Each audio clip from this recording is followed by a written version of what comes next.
Friday night டின்னருக்கு வந்து முட்டை குழம்பு செய்யலான்னு சொல்லிட்டு அதுக்காக தான் ப்ரிப்பேர் பண்ணிகிட்ருந்தேன். நான் ஈவினிங் போலவே வெங்காயம் உளிச்சு வச்சுட்டேன். சின்ன வெங்காயத்தில் செஞ்சால் தான் அது நல்லாயிருக்குன்னு சொல்லிட்டு அதை உளிச்சு பூண்டு, தக்காளி எல்லாமே உளிச்சு வச்சுட்டேன். நான் வந்து ஆட்டி குழம்பு வைக்கிறேன். அது டேஸ்ட் ரொம்பவுமே நல்லாயிருக்கும். எப்படி செய்யலான்னு சொல்லிட்டு பார்க்கலாமா? கடாயில் பட்டை, கிராம்பு, வெங்காயம், இஞ்சி, பூண்டு, தக்காளி எல்லாம் போட்டு நல்லா வணக்கினதுக்கப்புறம் மஞ்சத்தூள் ஆட் பண்ணிக்கோங்க.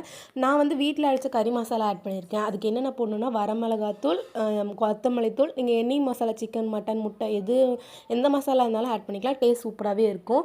கொஞ்சமாக தேங்காய் போட்டு அரைச்சி வச்சுக்கோங்க. அதுக்கப்புறம் தாளிப்பு ஆட் பண்ணிவிட்டு கடுகு, வெங்காயம், கருவேப்பிலை ஆட் பண்ணிவிட்டு நீங்கள் அரைச்சதை ஆட் பண்ணி தண்ணி உங்களுக்கு எவ்வளோ வேணுமோ அந்த அளவுக்கு ஆட் பண்ணிங்க. ஏன்னா எப்படி கெட்டியாகும் தேங்காய் போட்டிருக்கனால உங்களுக்கு தண்ணி எவ்வளோ வேணுமோ ஆட் பண்ணி உப்பு ஆட் பண்ணிட்டு ஒரு 10 நிமிஷம் நீங்கள் கொதிக்க வச்சிங்கன்னா குழம்பு ரெடி ஆயிரும். அதுக்கப்புறம் நீங்கள் முட்டை எவ்வளோ வேணுமோ ஆட் பண்ணிவிட்டு ஒரு 10 நிமிஷம் மூடி வச்சதுக்கப்புறம் எடுத்து சர்வ் பண்ணிங்கன்னா சூப்பர் டேஸ்டியான முட்டை குழம்பு ரெடி ஆயிரும். வீடியோ பிடிச்சா லைக் பண்ணுங்கள், மறக்காம சேனலை சப்ஸ்கிரைப் பண்ணுங்கள். ட்ரை பண்ணி பார்த்துட்டு எப்படி